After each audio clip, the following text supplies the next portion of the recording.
Halo semua dan selamat datang lagi di Sakura 13. Jadi di video kali ini gue mau balik lagi ngejelasin salah satu urban legend yang ada di Jepang. Dan urban legend yang bakal gue bahas kali ini adalah Yuki Onna. Yuki Onna secara harfiah berarti wanita salju. Adalah sosok spirit atau yokai dalam cerita rakyat Jepang. Ia merupakan figur populer dalam sastra Jepang. Kadangkala ia juga disebut sebagai gadis salju, peri salju, sundal salju, kakak salju, ibu salju, dan nenek salju. Dan hantu ini berasal dari Nagano, salah satu prefektur atau provinsi yang ada di Jepang. Yuki Onna muncul saat malam bersalju sebagai sosok wanita cantik bertubuh tinggi dengan rambut hitam dan bibir biru yang pucat, yang dimana tuh mirip-mirip tuh sama kuntilanak. Kulitnya yang pucat atau bahkan transparan membuatnya tampak berbaur dengan bentang di alam salju. Kadangkala ia memakai kimono putih, namun legenda lainnya mendeskripsikannya sebagai wanita yang telanjang dan hanya wajah serta rambutnya saja yang nampak menonjol di tengah salju. Meskipun tampak cantik, tatapan matanya dapat meneror manusia. Ia melayang di atas salju sehingga tidak meninggalkan jejak kaki. Beberapa legenda mengatakan bahwa si Yuki Onna ini itu nggak punya kaki, yang dimana itu adalah ciri-ciri yang sudah sangat-sangat normal sebagai hantu yang dimana di Indonesia pun banyak yang nggak ada hantu yang malah kalau misalkan di Indonesia itu menentukan hantu itu beneran atau nggak dengan cara ngelihat kakinya. Kalau misalkan kakinya nampak itu berarti orang kan, berarti palsu. Nah si Yuki Onna ini itu nggak punya kaki, yang dimana ciri-ciri ini tuh ada di kebanyakan hantu-hantu yang ada di Jepang maupun di Indonesia. Dan ia dapat berubah menjadi kabut atau salju jika merasa terancam. Menurut legenda, Yuki Onna yang dikaitkan dengan musim dingin dan badai salju adalah arwah seseorang yang tewas di dalam salju. Di sisi lain, ia tampak cantik dan tenang, tetapi kejam saat membunuh orang yang tak bersalah. Sampai abad ke-18, hampir seluruh legenda menceritakannya sebagai makhluk yang jahat. Dalam kisah masa kini, sosoknya sering digambarkan lebih manusiawi, menekankan pada sifat hantunya dan kecantikannya yang sekejap. Legenda Yuki Onna berbeda-beda antara versi satu dengan versi yang lainnya.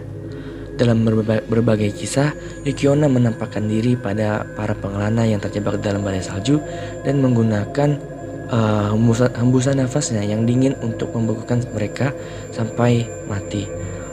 Legenda lain menyatakan bahwa mereka menyesatkan para pengelana sampai mati kedinginan. Dalam kisah lain juga, ia berwujud sebagai wanita yang menggendong anak.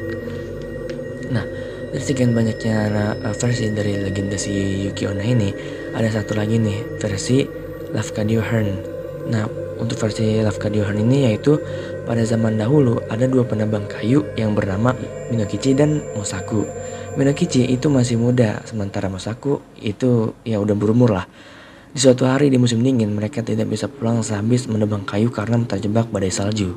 Mereka menemukan sebuah pondok dan memutuskan untuk bermalam di sana.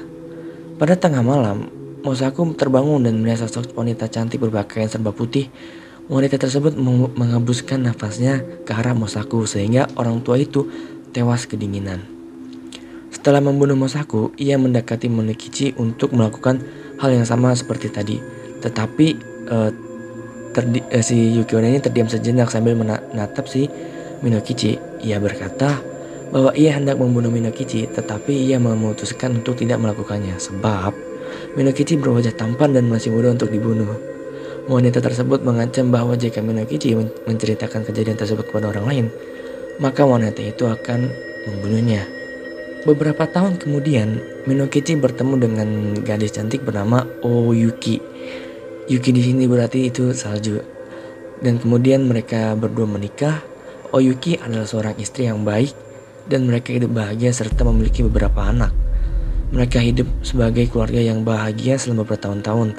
Tetapi anehnya, Oyuki tampak tidak mengalami proses penuaan.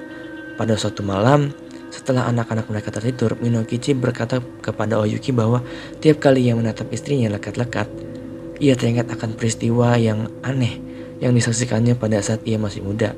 Ia berkata bahwa ia pernah menyaksikan sesosok wanita cantik seperti Oyuki.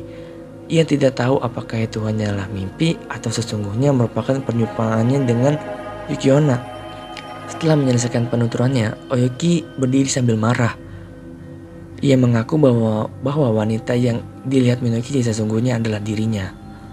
Ia juga berkata bahwa ia akan membunuh Minokichi bila menceritakan kisah itu kepada orang lain.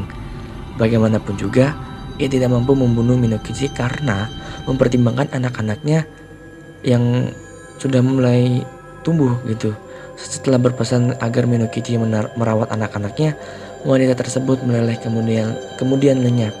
Tidak ada yang menyaksikan kehadirannya lagi. Nah, itu tadi cerita menurut Lafcadio Hearn. Ada beberapa hal menarik yang gue tangkap dari versi Lafcadio Hearn ini.